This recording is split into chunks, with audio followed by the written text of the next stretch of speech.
Pero bien, para continuar con el tema, la importancia que tenemos que marcar acá en el comienzo de la Edad Media, en esta invasión germánica, fue el nacimiento de Europa, el nacimiento de los actuales países de Europa.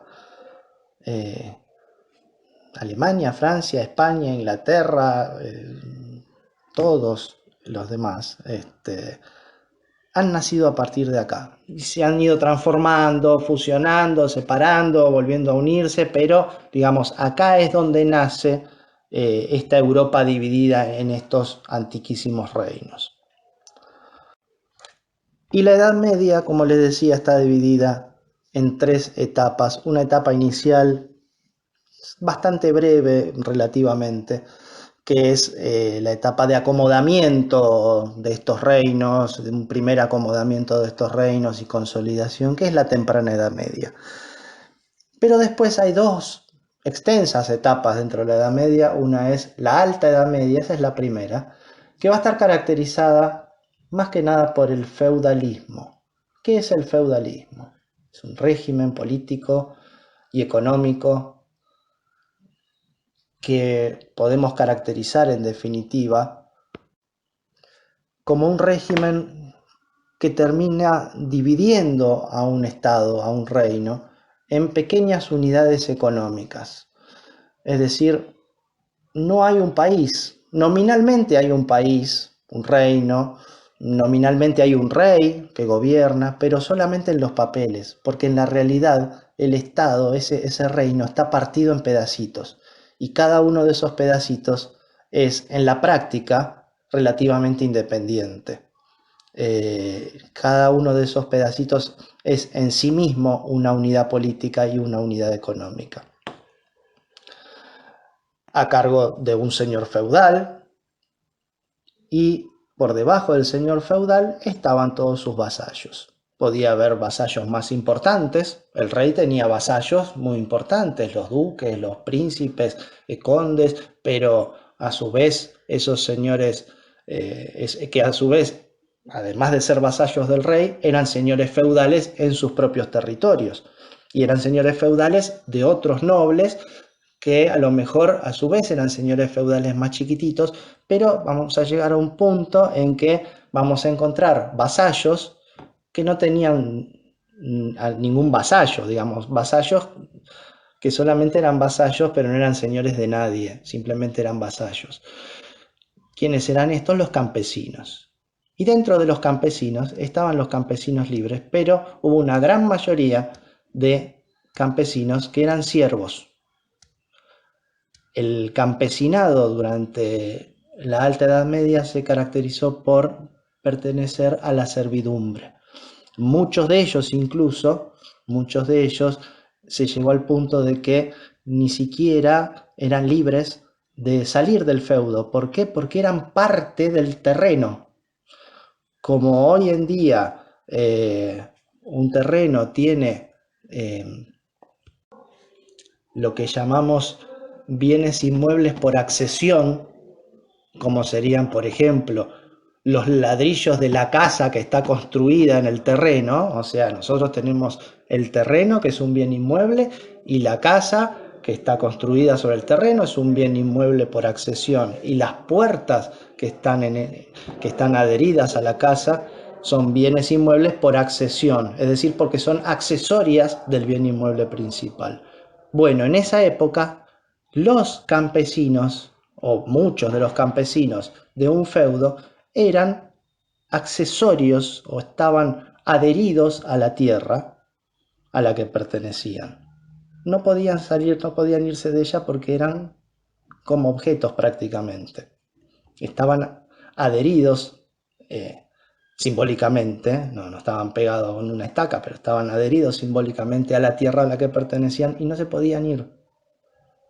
Eran vasallos de ese señor feudal, pero eran siervos, los llamados siervos de la gleba, es decir, esclavos de la tierra. La siguiente etapa dentro de la Edad Media, ese segundo gran periodo, es la Baja Edad Media, que es muy distinto, si bien todas estas etapas están dentro de la Edad Media, es una muy distinta de la otra y por eso se las separa. La Baja Edad Media se va a caracterizar por ser el momento durante el cual se da el proceso en que los reyes van recuperando el poder que habían perdido al inicio de la Edad Media. Es decir, si durante el Imperio Romano los emperadores eran todopoderosos, durante el principio de la Edad Media los reyes bárbaros eran poderosos dentro de sus reinos y lo habían, digamos, y lo podían dominar todo.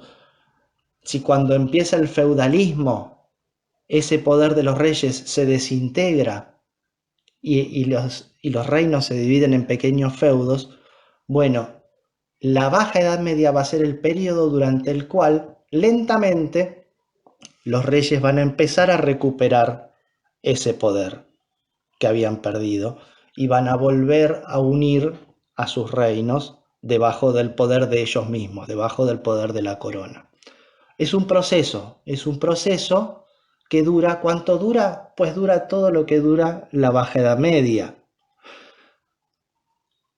Y cuando la Edad Media termina, con la caída del Imperio Romano de Oriente, vamos a encontrarnos con que esos reyes terminaron exitosamente la tarea de recuperar su poder y vamos a entrar en la siguiente edad histórica con unos reyes con todo su poder afianzado, con ejércitos nacionales, con una burocracia formada. ¿Y cuál es esa siguiente edad, que es la que aparece después de la caída de Constantinopla o de la caída de Bizancio, del Imperio Romano de Oriente?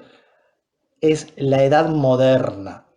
La Edad Moderna, que empieza en 1453, según algunos libros 1492 con el descubrimiento de América. No es una ciencia exacta la historia, sino que, digamos, lo que se pone como fecha de inicio o de finalización de una edad es una fecha relativamente arbitraria que marca a lo mejor el centro de un periodo más grande, que no necesariamente es, ¡pum!, cayó el Imperio Romano de Oriente, a partir de hoy empezó la Edad Moderna. No, son procesos.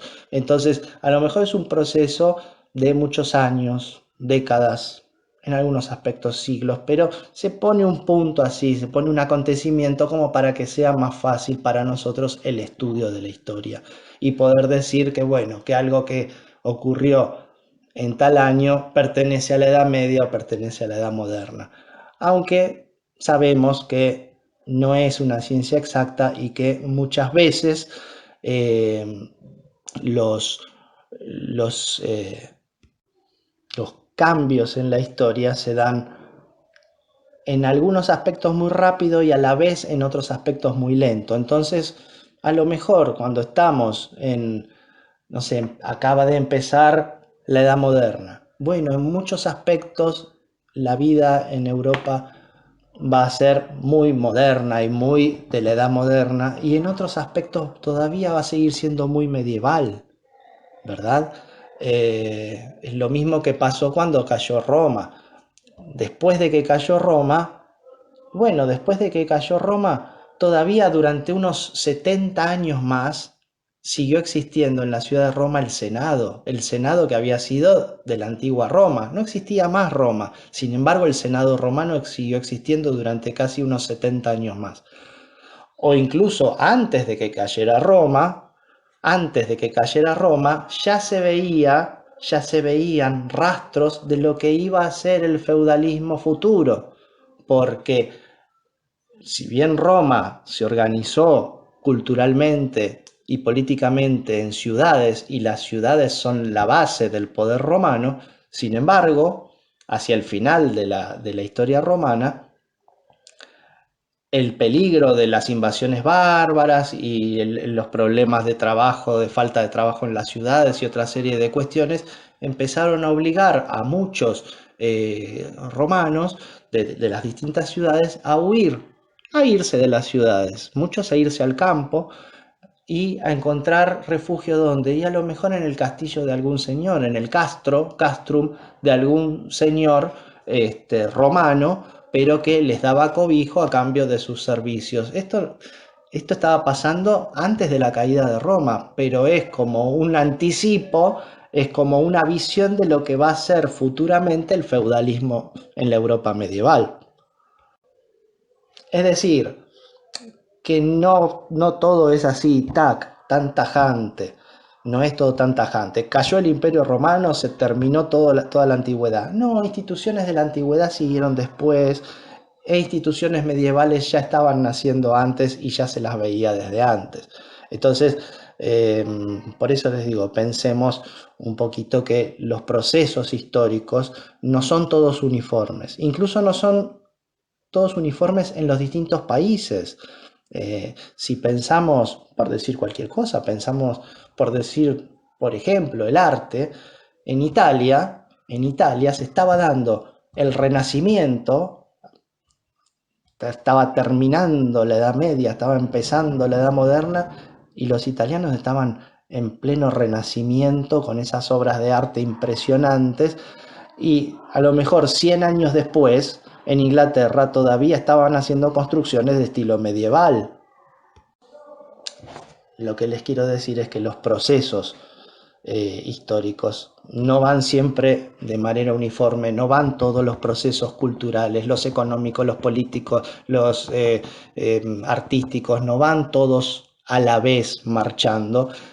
Y dentro de esa desigualdad en la marcha hay que contar el hecho de que en cada país esos procesos marchan a un ritmo distinto.